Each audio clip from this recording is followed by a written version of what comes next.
तो भारतीय लोग और इवन भारतीय सरकार चाइना पे बहुत ज़्यादा भरोसा नहीं करता, ना चाइना पे ना चाइना की कंपनीज पे। इसीलिए जब पता चल जाता है कि किसी कंपनी में चाइना के लोगों की हिस्सेदारी बहुत है तो थोड़ी नेगेटिव इमेज हो जाती है उसकी।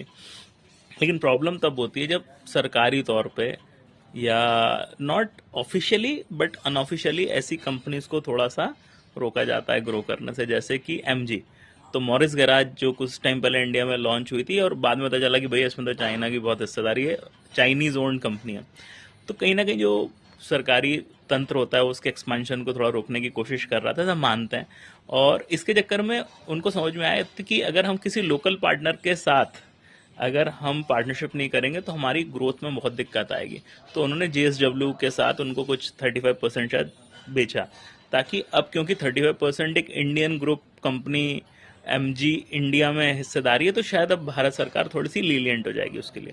सेम तकलीफ आ रही है हायर के साथ। हायर भी एक चाइनीज कंपनी है, वाइट गुड्स इलेक्ट्रॉनिक इक्विपमेंट वगैरह आप जानते होंगे, रेफ्रिजरेटर वगैरह कुछ कुछ बनाती है। अब वो इंडिया में काम करती है, तीसरी सबसे बड़ी इस सेक्टर की कंपनी है। बट उनको भी ये तकलीफें आने लगी कि कहीं ना कहीं इनकी ग्रोथ उनको लग रहा है उतनी हो नहीं पा रही जितनी होनी चाहिए।